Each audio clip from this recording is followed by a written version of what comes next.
Movie आगे बढ़ती है और स्टोरी में डिफरेंट कैरेक्टर्स की एंट्री होती है। पहले हम डेविस को देखते हैं जो होलेंडर कंपनी में काम करता है। कंपनी के वर्कर्स बिल्डिंग से एग्जिट करने का रास्ता ढूंढते हैं। वो एक दूसरे की मदद करते हैं। उसे पता चलता है कि वो एक बेटी का बाप बन गया है। रे अपनी बीवी को बोलता है कि वो वापस आने वाला है।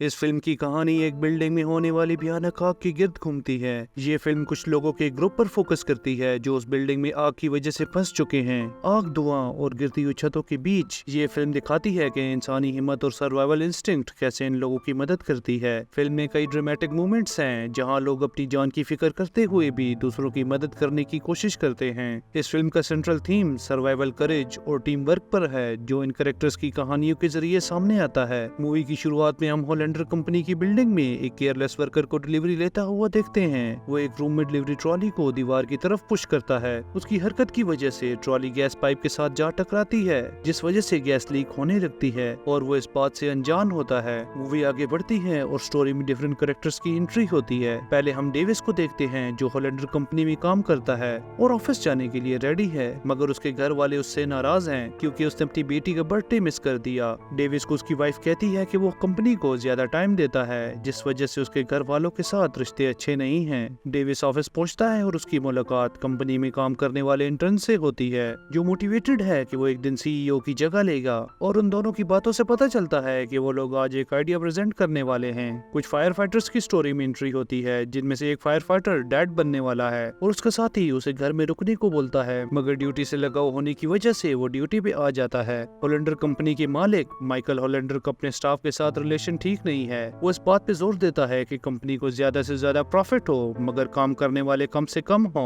कंपनी को जिस रूम में मीटिंग करनी होती है वहाँ पे फायर स्प्रिंकलर से पानी आने लगता है क्योंकि बिल्डिंग में रेनोवेशन का काम चल रहा है। माइकल स्टाफ को कहता है कि इसको ठीक करो, मगर ये काम सिर्फ प्लम्बर ही कर सकता है जिसको आने में 2 घंटे लगेंगे।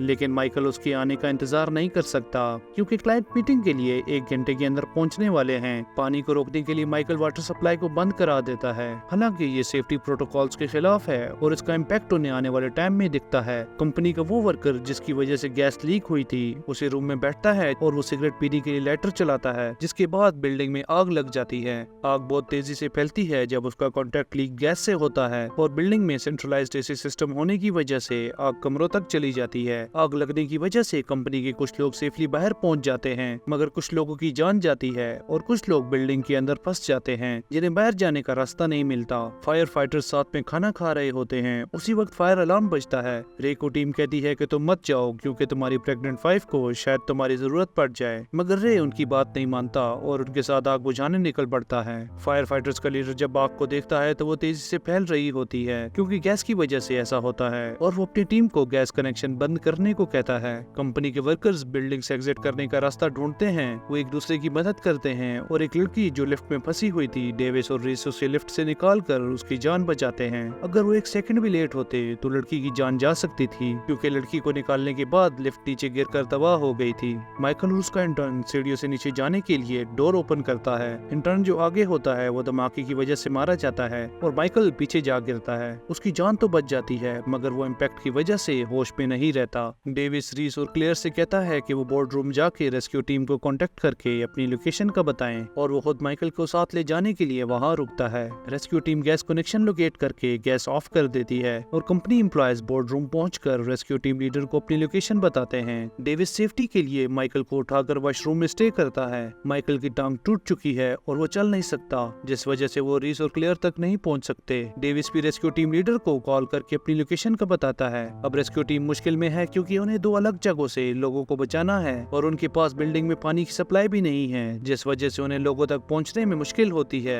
माइकल इंक्वायरी से बचने के लिए डेविस को मनाता है कि फायर स्प्रिंकलर्स को ऑफ करने का डिसीजन सबका था। डेविस उसकी ये हरकत देख के उस पे गुस्से होता है। वो कहता है कि तुम इस सिचुएशन में भी अपने बारे में सोच रहे हो, तुम्हारी वजह से रिसेप्शनिस्ट और जैक की जान गई है, तुम्हारे एम्प्लॉयज तुम्हें छोड़ना चाहते हैं और शायद मैं भी चला जाता लेकिन मुझे अपना घर चलाना है जिस वजह से मैं रुका हुआ हूँ। डेविस उसको छोड़कर वहाँ से जाने लगता है मगर वॉशरूम का डोर ओपन करते ही आग की लपटें उसकी तरफ आती हैं जिस वजह से वो दोबारा वापस आ जाता है। रेस्क्यू टीम माइकल और डेविस तक पहुँच जाती है। टीम वाले डिसाइड करते कहते हैं कि वो दोनों को नीचे छोड़ने के बाद वापस आएंगे दूसरे लोगों को बचाने के लिए, मगर उनमें से एक लड़की फंसे हुए लोगों को बचाने जाना चाहती है। उसी वक्त आग की वजह से मलबा गिरता है और रे के साथ डेविस भी दूसरी तरफ फंस जाता है क्योंकि उनका एग्जिट ब्लॉक हो गया है। बाकी की रेस्क्यू टीम माइकल को बचा के बाहर ले आती है। न्यूज की वजह से कंपनी और रेस्क्यू टीम के घर वालों तक भी खबर पहुंच जाती है। डेविस की बीवी जब माइकल को बाहर अकेला देखती है तो वो उसे बुरा भला कहती है। क्लियर और रीस बोर्ड रूम से निकलकर एग्जिट की तलाश करते हैं। रीस एक फ्लोर पे जाता है जो आग लगने की वजह से टूटने वाला था।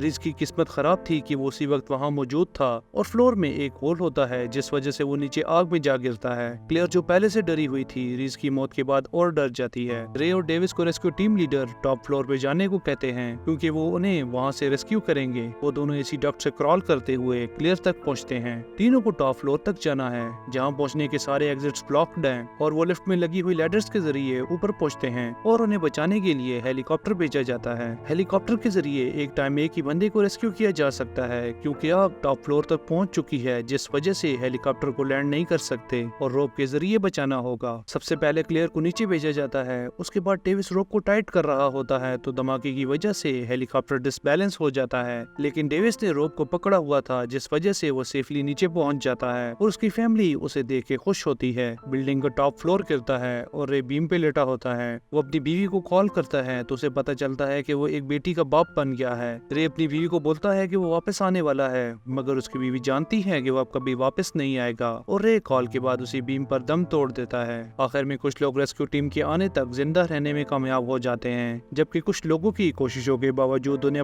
अपनी जान से हाथ धोना पड़ता है। ये फिल्म एक तस्वीर है कि कैसे एक पल भर में इंसानियत अपनी सबसे बड़ी दुश्मन आग के खिलाफ लड़ाई लड़ने पर मजबूर हो जाती है। अगर आपको ये वीडियो पसंद आई तो लाइक, शेयर और सब्सक्राइब करना ना भूलें।